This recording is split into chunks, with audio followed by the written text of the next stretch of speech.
चिमुकलीवरील अत्याचार हत्येच्या निषेधार्थ मानवत शहरात जनआक्रोश मोर्चा, व्यापाऱ्यांचा बंद, दुर्वा रुपनरच्या हस्ते तहसीलदारांकडे निवेदन। नाशिक जिल्ह्यातील मालेगाव तालुक्यात डोंगरढोंग येथील 4 वर्षीय चिमुकलीवर बलात्कार करून निर्गुण हत्या झालेल्या घटनेने राज्यभरात संतापाची लाट उसळली आहे।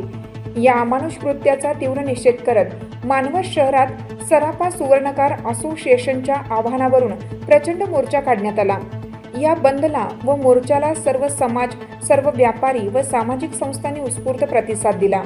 नगर परिषद ते तहसील कार्यालय घोषणांनी दणाणला मार्ग। मानवत नगर परिषदेपासून मोर्चाला सुरुवात झाली। मुख्य रस्त्यावरून जात असताना चिमुकलीला न्याय मिळाला पाहिजे, आरोपीला फाशी द्या, न्याय मिळेपर्यंत लढा सुरू राहील अशा घोषणांचा गजर होत होता। महिला, युवक, व्यापारी, सामाजिक कार्यकर्ते आणि विविध राजकीय पक्षांचे पदाधिकारी मोठ्या संख्येने सहभागी झाले।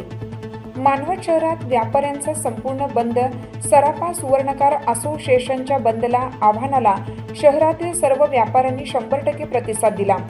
सर्व व्यावसायिकांनी आपापली प्रतिष्ठाने दिवसभर स्वयंस्फूर्तीने बंद ठेवून या निषेध आंदोलनाला पाठिंबा दर्शवला। तहसीलदारांकडे राज्य सरकारसाठी निवेदन।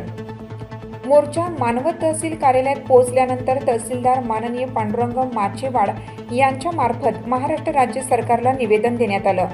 विशेष म्हणजे हे निवेदन चिमुकली दुर्वा लखन रुपनर हिच्या हस्ते सादर करण्यात आले। या क्षणी उपस्थित नागरिकांच्या डोळ्यात अश्रू तरळले। निवेदनातील प्रमुख मागण्या: आरोपीस कठोरातील कठोर शिक्षा देऊन फाशीची शिक्षा व्हावी, प्रकरण फास्ट ट्रॅक न्यायालयात चालावे, सरकारी वकील म्हणून ॲडव्होकेट उज्ज्वल निकम यांची नियुक्ती करावी, पीडित कुटुंबास शासकीय आर्थिक मदत द्यावी, पोलीस अथवा प्रशासनातील कोणतीही निष्काळजीपणा आढळल्यास संबंधितांवर कारवाई करावी, पीडित कुटुंबाचे सर्वांगीण पुनर्वसन करावे।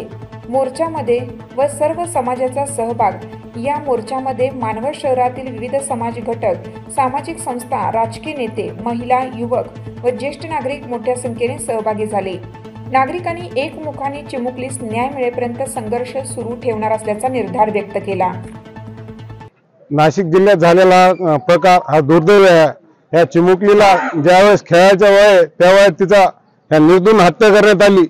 त्या गोष्टीचा निषेध करण्यासाठी आज सर्व धर्मीय, सर्व पक्षीय, सर्व व्यापारी इथं जमून तहसील आणि पोलीस महानिरीक्षकांना निवेदन देण्यात आले। आणि सरकारला एकच विनंती आहे आमच्या सर्व समाजातर्फे की अशा घटना वारंवार घडू नये यासाठी कठोर कारवाई आणि आरोपीला तात्काळ फाशीची शिक्षा देण्यात यावी आणि शक्य होईल तेवढा कठोर कारवाई आणि जनतेला यामध्ये अशा घटना होऊ नये म्हणून स्वतःचं काहीतरी याच्यात सहकार्य करून सरकारला भी मदद करावी असं आमचं म्हणणं है।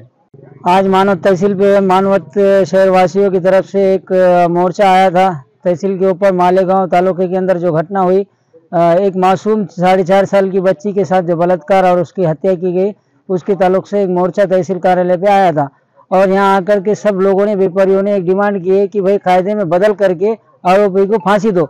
लेकिन हमारा मानना ये है कि आरोपी को ऐसी सजा दी जाए कि आने वाले दिनों में ये लोगों को, जो आरोपी है, ये लोगों को एक इबरत हो जाए, आने वाले क़यामत तक के लिए लोगों के लिए इबरत हो जाए कि ऐसा कोई करना नहीं, जिससे सख्त सजा मिले।